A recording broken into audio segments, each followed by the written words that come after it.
If anything, I'm not much of a reader, but if anything, I like to read like kind of short stories, kind of just read them and I guess try to understand it. And I don't know, I guess poems and things like that.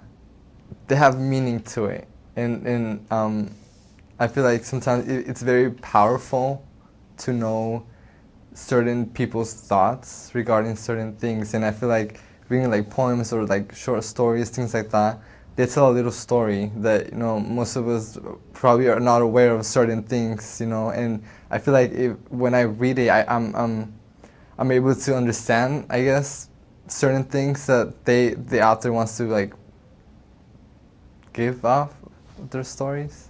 Do you think of yourself as a reader? I believe not, because when I think of someone that's a reader, I feel like books. They have books, reading books, and they're checking out books at library. They're like, but I'm not that type of reader.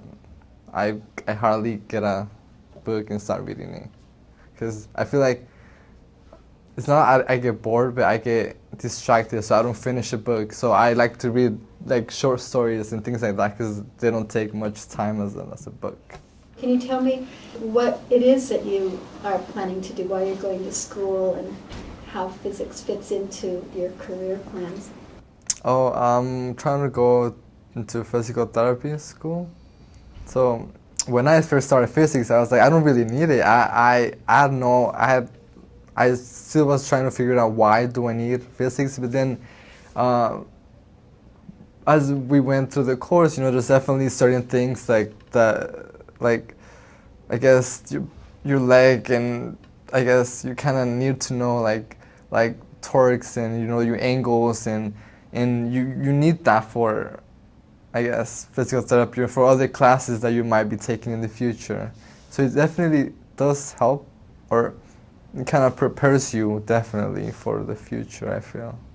But at the beginning, it's like, oh, you feel like, no, it's just physics, engineers need it, nah, someone like me. We're not just taking physics, we're taking chemistry and biology, and I feel like that really affects, those classes, they kind of do, I guess, how do you say it?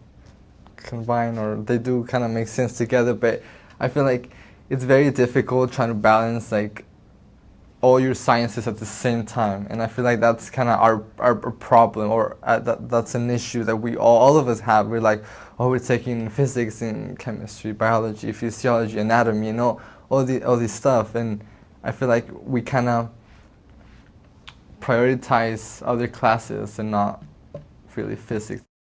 When we work together as a group, or we definitely help each other out, and I that's what I've learned in that class. When the teacher is like, oh, I need you guys to like figure out how to derive this equation. Me and my partner, bam, bam, bam. Okay, I got this, you got that. Let's help each other, and we work together like that, and it works perfectly, I think. Lecture, I feel lecture is okay, but I feel like it's more like her trying to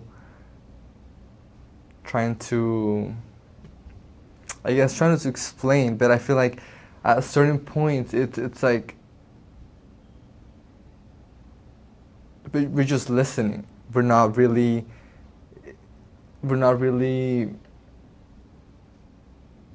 I guess reasoning ourselves and kind of talking about it, and she's very approachable. She's like, okay, please ask questions, but sometimes it's more than just one question. Sometimes you kind of need to talk about it and take your time, things like that. And I feel like that's what lecture doesn't do, but group work does. What you're talking about is the opportunity to make sense of things. Yeah, So, definitely reasoning. It's very important. Because she mentions it a lot. A professor's like, oh, I have blind spots, definitely. She's like, because she goes over certain things, but it's like, how do you get that? And you kind of have to like, oh, can you please explain? Because she's like, I have blind spots, and it's definitely. I mean, professors do that. I guess, the blind spots, and they think, or they assume like we know certain stuff, but it's like some explanation needs to be there. I'd like you to read the next part, just how this is summarized, and see if that helps or doesn't help in your understanding of what this is trying to say. So again, thinking aloud about both your confusions and what you're making sense of. Okay. AC voltage in an inductor. When a sinusoidal voltage, I'm assuming that's an AC voltage, since we kind of talked about it in the beginning. It's applied to an inductor. The voltage leads the current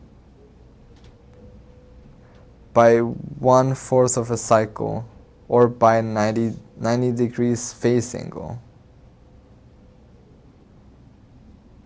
At this point, I don't see a 90-degree angle anywhere. Wait, okay. The voltage leads the current by 1/4 of a cycle. The voltage leads the current. I thought, since it says this behavior is summarized as follows, I thought it was going to explain more on what's going on here, but it's just giving me a new concept, I guess, to just, a new concept to, take in, instead of trying to explain the concept before, or the picture before that.